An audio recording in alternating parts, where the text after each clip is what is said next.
মসজিদে আকসা এটা এমন একটি মসজিদ যেই মসজিদে আমার নবী মেরাজে যাওয়ার সময় নামাজ পড়েছেন। এই মসজিদ সেই মসজিদ যেই মসজিদের পাথরগুলো একদম সমুদ্রের তলদেশ থেকে জিনদের মাধ্যমে উঠানো হয়েছে। প্রত্যেকটা পাথরে সূরা ইয়াসিন লেখা ছিল। এমন মসজিদ, এই মসজিদ সেই মসজিদ যেই মসজিদ মুসলমানদের প্রথম কিবলা ছিল। জীবনের রক্ত দিয়ে হলো সেই মসজিদ আকসাকে রক্ষা করে ছাড়বো, ঠিক কি না বলা?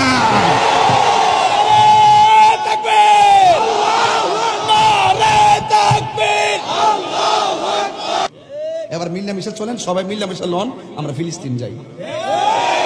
কতক্ষণ ঠিক না বেঠি? পরিষ্কার কথা। আসেন, বসেন, কথা বলেন। আসেন, আমরা কি ধারণ করি বুঝা যান। বইয়ের বাংলার জমিন স্যার 3 বেলা খাইয়া খেয়া খালি ফেসবুকে লিখলে চলতো না, ডাইরেক্ট চলে আমরা যাই। আমরা প্রস্তাব করে আমরা পাঠাই দেন। শুধুমাত্র বেশি আমরা ট্রেনিং লাগতো না, ডাইরেক্ট সমান করে বললাম। কতক্ষণ ঠিক না? আইন মুসলমানদের অবস্থা ভালো না। আমরা ঠেলাঠেলির কারণে কিন্তু এই সুযোগটা হয়েছে। আজকে ইহুদির পিছনে ইহুদিকে সহযোগিতা করছে, কাফের পাশে কাফের দাঁড়াই গেছে, আর আমরা মুসলমানের পক্ষে দাঁড়াইতে পারতেছি না। এর চাইতে বড় লজ্জাকর কিছু হতে পারে না, ঠিক না বলেন? মানববন্ধন করলে হবে না। আমাদের মাননীয় প্রধানমন্ত্রী বলছে আমরা ফিলিস্তিনের পাশে আছি।